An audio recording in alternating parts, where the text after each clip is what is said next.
आज के वीडियो का जो टॉपिक है वो है ज़बान की महारतें। ये बहुत ही अहम टॉपिक है, ठीक है। तो इसके बाद दो टॉपिक और है, उसको करने के बाद हम प्रीवियस ईयर पेपर को शुरू करेंगे और ज़्यादा से ज़्यादा प्रैक्टिस सेट लगवाएंगे आप लोगों से।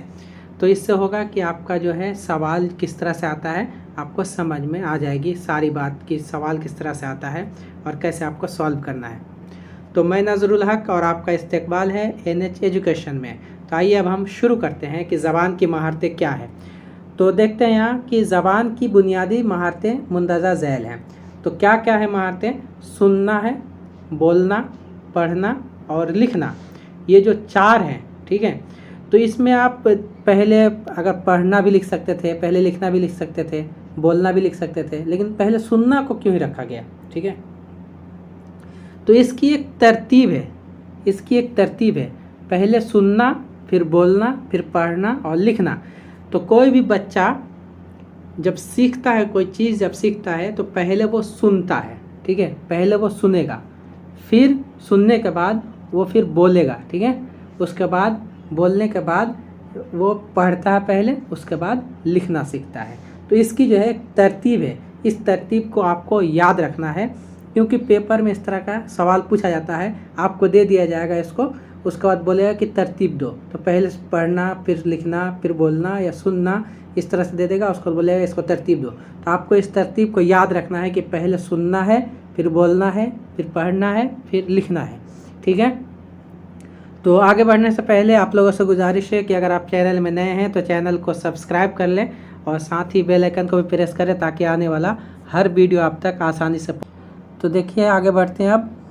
तो इसमें दिया है कि मुंदरजा बाला चारों ज़बान की बुनियादी महारतें कहलाती है, ठीक है। जो अभी आपको हमने बताया तो वो जो है बुनियादी महारतें हैं, क्योंकि ज़बान की अमली महारतों के हुसूल के लिए और दीगर मज़ामीन निसाब की आमोजिश के लिए यह बुनियाद का काम करती है। तो कोई भी बच्चा जब स्कूल जाता है या कोई चीज़ सीखने की कोशिश करता है तो उसके लिए ज़रूरी है कि उन चारों महारतों को अच्छे से वो सीखे कि कैसे सुना जाता है, कैसे बोला जाता है, कैसे लिखा जाता है, कैसे पढ़ा जाता है, ठीक है। लेकिन अगर ये नहीं हो तो क्या होगा, तो आइए अब हम देखते हैं। देखिए, अगर बच्चा बेहतर ढंग से उन सलाहियतों का हुसूल नहीं कर पाता तो यकीनन उसे दीगर मौज़ूआत में भी मुश्किलात का सामना करना पड़ेगा, ठीक है। तो अगर आपको लिखना नहीं आता है या पढ़ना नहीं आता है तो आप दूसरी चीज़ को सीख ही नहीं सकते, ठीक है। तो इसके लिए ज़रूरी है कि वो जो बुनियादी महारतें हैं उस बुनियादी महारतों को पहले सीखना है। तो यहाँ देखिए कि सुनना लिखा है और समात लिखा है, ठीक है। तो सुनना और समात दोनों का मीनिंग एक ही है। तो यहाँ हमने इसलिए लिख दिया यहाँ कि कहीं अगर समात आ जाए या कहीं सुनना आ जाए तो आप कंफ्यूज ना हो। तो देखिए सुनना और समात एक ही माने में है। उसके बाद है बोलना और ज़बानी इजहार, ठीक है। ये दोनों एक ही चीज़ है, बोलना और ज़बानी इजहार। इसी तरह ये भी देखिए सुनना और समात एक ही माने में है। उसके बाद अगर कहीं आए पढ़ना या ख्वानदगी, ठीक है, पढ़ना या ख्वानदगी दोनों एक ही मीनिंग में। कहीं अगर ख्वानदगी आए तो आपको कंफ्यूज नहीं होना कि ख्वानदगी क्या होता है, ठीक है। और अगर कहीं लिखना या तहरीर आए तो यहाँ भी कंफ्यूज नहीं होना है, क्योंकि लिखना और तहरीर दोनों एक ही माना में इस्तेमाल होता है। चलिए अब आगे बढ़ते हैं। तो यहाँ देखिए जो चार महारतें थी ना, चार महारतें आपके सामने, सुनना, बोलना, पढ़ना और लिखना। तो इसमें जो दो महारतें हैं, जैसे सुनना और पढ़ना का जो महारत है, सुनने और पढ़ने की जो महारत है उसको कहते हैं तहसीली महारत। तो उसको तहसीली महारत क्यों कहते हैं? उसको तहसीली महारत इसलिए कहते हैं कि हम जो कोई चीज़ उसको हम अपने अंदर लेते हैं, ठीक है। जैसे कोई बात जब सुनते हैं तो बात हमारे अंदर आती है वो बात, या जब कोई चीज़ हम पढ़ते हैं किताब से, आँखों के ज़रिए से, तो वो जो चीज़ जो है वो हमारे अंदर आती है, ठीक है। और जो दूसरी जो चीज़ है बोलने और लिखने की महारत, तो बोलने और लिखने की महारत है कि इसमें हम अपनी चीज़ों को बाहर निकालते हैं। जैसे हम कोई जब बात बोलते हैं तो हमारे अंदर से वो बात बाहर निकली, ठीक है। जिसमें अपने ख़यालात को जब हम इज़हार करते हैं तो हमारे अंदर से वो बाहर निकलती है। तो हमारे अंदर जो चीज़ अंदर दाखिल हो तो उसको हम बोलेंगे तहसीली महारत, और जो चीज़ जिसके ज़रिए से हम अपने ख़यालात का इज़हार करें, जैसे बोल के हम किसी चीज़ का इजहार करते हैं या लिख के इजहार करते हैं। तो लिख के कैसे करते हैं, जैसे आपको छुट्टी लेना हो स्कूल में तो आप क्या करते हैं, एप्लीकेशन लिखते हैं। तो एप्लीकेशन लिखने का क्या मतलब होता है कि आप अपनी बात को प्रिंसिपल तक पहुंचाना चाहते हैं, तो लिख के ज़रिए लिख के आप अपनी बात को प्रिंसिपल तक पहुंचाते हैं। तो देखिए, सुनने और बोलने पढ़ने की जो सुनने और पढ़ने की जो महारत है उसको बोलते हैं तहसीली महारत, और जो बोलने और लिखने की जो महारत है उसको बोलते हैं तामीरी महारत या तख्लीकी महारत। इस बात को याद रखना अच्छे से, क्योंकि ये एग्ज़ाम में पूछा जाता है कि तहसीली महारत किसको कहते हैं या तख्लीकी महारत किसको कहते हैं, ठीक है। या तरतीब देने के लिए कहेगा कि सुनने और बोलने की महारत को क्या कहते हैं, ठीक है, या बोलने और लिखने की महारत को क्या कहते हैं, तो इसको आपको बताना है। चलिए आप पढ़ते हैं उसी चीज़ को क्या लिखा हुआ है। देखिए, सुनने और पढ़ने की महारत का ताल्लुक दूसरों के ख्यालात को समझने से होता है, ठीक है, इसलिए उन्हें तहसीली महारत कहते हैं। और बोलने और लिखने की महारत का ताल्लुक अपनी बात और अपने ख्यालात दूसरों तक पहुंचाने से होता है, इसलिए उन्हें तामीरी महारतें और तख्लीकी महारतें भी कहते हैं, ठीक है। तो बात आपको समझ में आ गई है। चलिए अब हम आगे बढ़ते हैं। तो जो हमारी पहली महारत थी वो थी सुनना। तो सुनना क्या होता है, अब हम सुनने के बारे में देखते हैं कि सुनना क्या है। देखिए, सुनना ज़बान के इख्तिसाब में सबसे पहली और बुनियादी महारत है। तो आपको इस तरह से सवाल पूछ सकता है, बताओ पहली महारत कौन सी है, तो आपको बताना है सुनना जो है वो पहली महारत है, ठीक है। उसके बाद है कि ज़बान की आमोजिश की इब्तिदा सुनने से होती है। हमारे गिरदोपेश में बहुत से मुबहम आवाज़ें होती हैं जिन्हें हम शोरी और लाशोरी पर सुनते रहते हैं। तो जो सुनने की बात कही जा रही है कि कोई भी बात शोरी और लाशोरी पर हम उसको सुनते रहते हैं, और उसमें जो काम की चीज़ें हम उसको सीख लेते हैं, सुनने के ज़रिए से उसको हम सीख लेते हैं और उसको हम रोज़मर्रा की ज़िंदगी में उसको इस्तेमाल करते हैं, ठीक है। तो सुनने का क्या फ़ायदा है, अब हम इसके बारे में देखते हैं। देखिए, ये आवाज़ें ही बच्चे को ज़बान जल्द से जल्द ज़बान सीखने में मदद करती है। तो सुनने के ज़रिए से ही ज़बान को अच्छे से सीखा जा सकता है, ठीक है।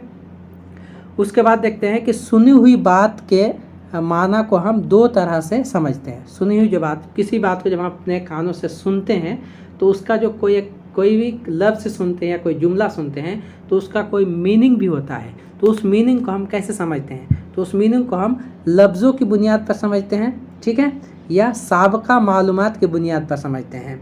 तो साबका मालूमात की बुनियाद पर या लफ्ज़ों की बुनियाद पर इसको हम समझते हैं।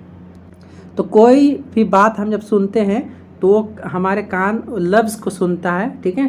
तो लफ्ज़ की बुनियाद पर सुनते हैं का क्या मतलब हुआ, लफ्ज़ के सुनने का मतलब ये हुआ कि कोई भी आवाज़ जब हम सुनते हैं तो वो किसी लफ्ज़ के ज़रिए से ही हमारे कानों तक पहुंचता है, तो उसको लफ्ज़ों के ज़रिए सुनते हैं।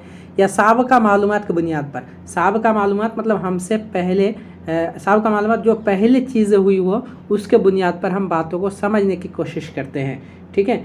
तो इसको याद रखना है कि जो है यह है सुनी हुई बात के माना को हम कितने तरह से समझते हैं। तो सुनी हुई बात को हम दो तरह से समझते हैं, एक लफ्ज़ों की बुनियाद पर समझते हैं और दूसरा साबका मालूमात की बुनियाद पर समझते हैं, ठीक है। चलिए अब हम आगे बढ़ते हैं।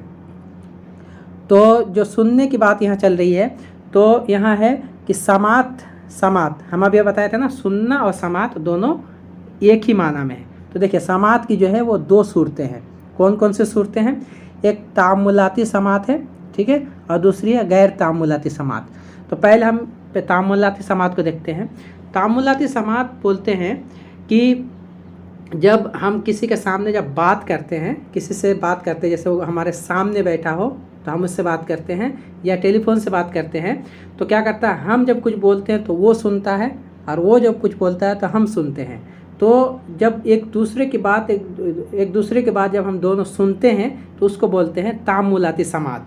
तो तामुलाती समात क्या है, यहाँ पढ़ लेते हैं। देखिए, आमने सामने और टेलीफोन पर जो समात होती है उसे तामुलाती समात कहा जाता है। तो देखिए, टेलीफोन के ज़रिए से हम बात करते हैं तो सिर्फ बात सुनते नहीं हैं, बात हम सुनाते भी हैं, ठीक है।